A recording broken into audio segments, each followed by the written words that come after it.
একটা পরকীয়া নারী এবং পুরুষ দুজনে মিলে করে, তাহলে শাস্তি দিতে হবে দুজনকেই। নারী পুরুষ যেই অপরাধ করবে তাদেরকে সমানভাবে, লিঙ্গ বিবেচনা নয়, সমান শাস্তির আওতায় আনা হোক। নাসির বা তামিমা আমাদের উদ্দেশ্য নয়।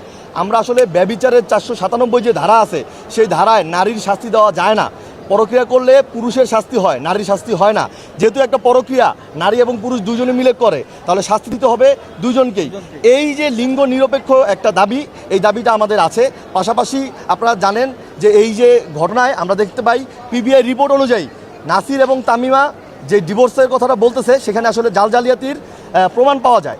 তো আমরা চাই যে এই যে অনেক প্রবাসীরা আমাদেরকে ফোন দেয়, আমাদের অর্গানাইজেশনের কাছে নক করে যে তাদের স্ত্রীরা পরিপূর্ণভাবে ডিভোর্স না দিয়ে অন্য পুরুষের সাথে পালিয়ে যাচ্ছে, বিয়ে করছে, যার কারণে তারা ন্যায় বিচার পাচ্ছে না। এখন প্রবাসীর মামলা করতে পারে না, তারা এই বিষয়গুলো বোঝে না।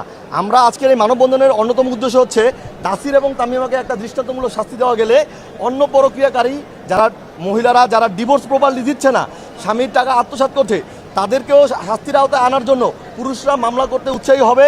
পাশাপাশি দেশে একটা ন্যায় বিচার প্রতিষ্ঠা হবে এবং সরকারের কাছে আমাদের আবেদন হচ্ছে যে একটা লিঙ্গ নিরপেক্ষ আইনের মাধ্যমে নারী পুরুষ যেই অপরাধ করবে তাদেরকে সমানভাবে, লিঙ্গ বিবেচনা নয়, সমান শাস্তির আওতায় আনা হোক। এটা আমাদের দাবি। এখানে রায় দিইনি, আমরা বলতেছি যে তাদের অপরাধ প্রমাণিত হলে দাবি তো করতেই পারি। আমরা তো বিচারের অপরাধের আমরা যেহেতু যে কোনো মানুষের বিরুদ্ধে যখন অভিযোগ হয় তখন অভিযোগকারী কিন্তু তার বিরুদ্ধে অভিযোগ তোলে, বিচারক এটার ন্যায় বিচার নিশ্চিত করবে প্রমাণিত হলো কি হলো না।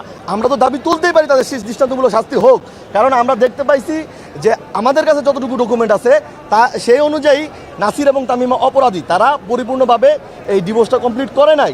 আমরা ডকুমেন্ট পাওয়ার পরে আমাদের সংগঠন এই বিষয়ে মুভ করেছে। এখন আপনি বলতেছেন আমরা তো রায় দিচ্ছি না, আমরা দাবি তুলতেছি তাদের কঠিন শাস্তি হোক।